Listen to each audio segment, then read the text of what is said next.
বাইরে গিয়ে অপেক্ষা করো।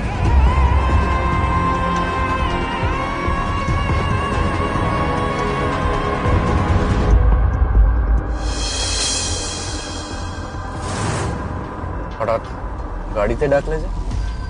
ওপেন স্পেসে কথা বললে একটু রিস্ক হয়ে যেত, কেউ যদি দেখে নেয় সমস্যা হতে পারে। বাবা, তোমার বুদ্ধি সত্যিই তারিফ করতে হয়। এত এফিশিয়েন্টলি গোটা ব্যাপারটা করলে, সিরিয়াসলি থ্যাংক ইউ। এবার আমি একাডেমিতে গিয়ে কথা বললে মনে হয় চাকরিটা ফেরত পেয়ে যাব। হ্যাঁ, সে আপনি ফেরত পেয়ে যাবেন, তবে আপনার কাজ কিন্তু এখানে শেষ হয়নি স্যার। আপনার চাকরি থাকার জন্য কিন্তু আমি এত কিছু করি। আমি সেই জন্যই এত কিছু করেছি যাতে আপনি ন্যাশনালে আমাকে খেলানোর জন্য পিচ করেন। করব, নিশ্চয়ই করব,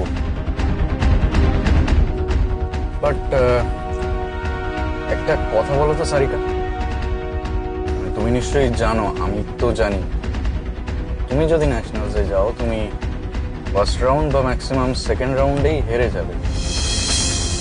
তাহলে এই ন্যাশনালসে যাওয়ার জন্য এত মাথা ফাটাফাটি কিসের?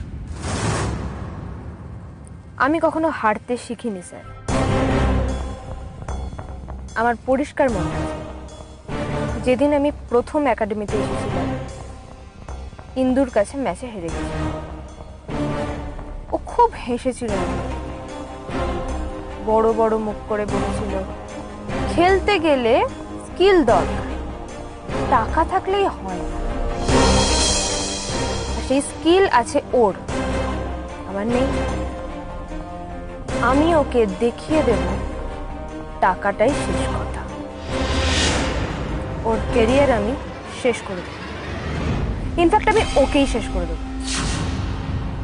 ও আমাকে বলেছিল না ও ন্যাশনাল খেলবে আর আমি গ্যালারিতে বসে থাকবো।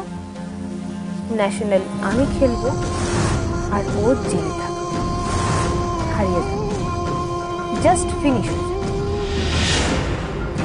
Bye bye. আপনি আপনার কাজটা করতে পারবেন কিনা বলুন স্যার।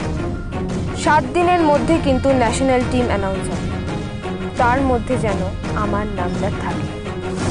নিশ্চয়ই তোমার কাজ হয়ে যাবে। And once again thank you.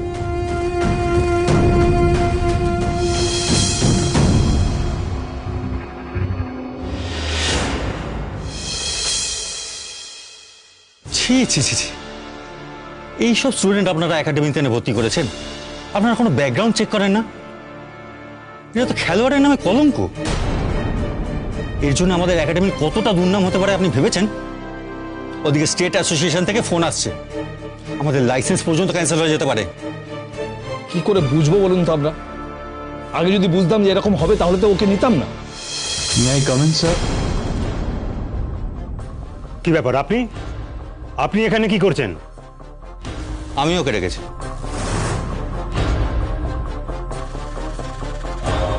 Dasgupta sir শুভময়কে এখানে কেন ডাকলেন? সবই তো শুনলাম আমি।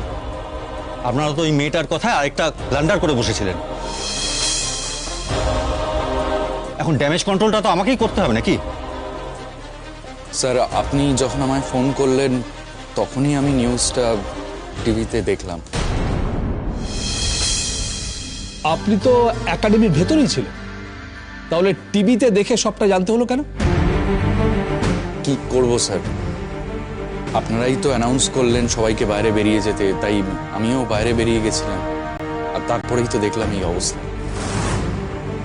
স্যার, আপনারা আমাকে এই একাডেমি থেকে বের করে দিয়েছেন ঠিকই, কিন্তু এই একাডেমিটা আমার কাছে এখনো মন্দিরের মতো।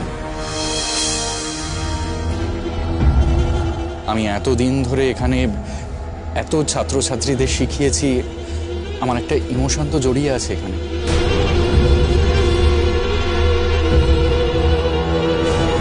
দাশগুপ্ত স্যার, আমাকে যখন চাকরি থেকে বার করে দেওয়া হলো, আমি কিন্তু বারবার বলেছিলাম এই মেয়েটা একদম সুবিধের নয়, এই মেয়েটা আমাকে সিডিউস করার চেষ্টা করেছে। তখন আপনারা কেউ আমার কথা শোনেননি। এখন দেখছেন তো কি অবস্থা, শুধু শুধু আমার চাকরিটা নিয়ে টানাটানি পড়লো। না না শুভময়, তোমাকে আর এক্সপ্লেনেশন দিতে হবে না। আমি দেখছি কি করা যায়। আমি বুঝতে পারছি যে মেয়েটাই গন্ডগোলের, আমি শুনেছি সবটা। এটা বলার জন্যই তোমায় ডেকেছিলাম। ও হ্যাঁ, তুমি কিন্তু প্রেসের কাছে কিছু আবার বলে টলে ফেলো না। আমি দেখছি কি করা যায়। না না স্যার, আমি আমি আমি কাউকেই কিচ্ছু বলবো না। আমি শুধু এটুকুই চাই স্যার, যে এতদিন আমি যেই কাজটা করে এসেছি আরও কিছুদিন যেন সেই কাজটা মাথা উঁচু করে আমি করে যেতে পারি। এই ছাত্রছাত্রীদের ট্রেনিং দেওয়াটাই আমার কাছে সাধনার মতন, এটাই আমার সব। এটাই যেন আমি করে যেতে পারি, এটুকুই আমার চাওয়া পাওয়া স্যার। ঠিক আছে শুভমা, এটা বলতেই তোমায় ডেকেছিলাম। তুমি এসো। ঠিক আছে স্যার, আমি চলে যাচ্ছি। আপনারা ইম্পর্টেন্ট মিটিং করছিলেন, আমি আসি।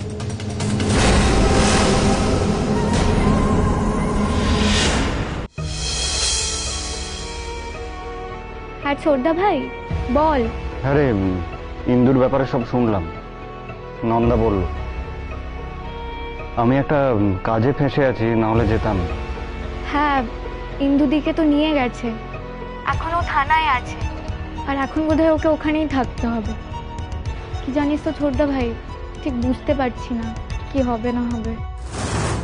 আনন্দী, এবার তুমি বুঝবে জেলে রাত কাটানোর কি জ্বালা। নিজের বোনের জ্বালায় এবার তুমি চলে মরবে।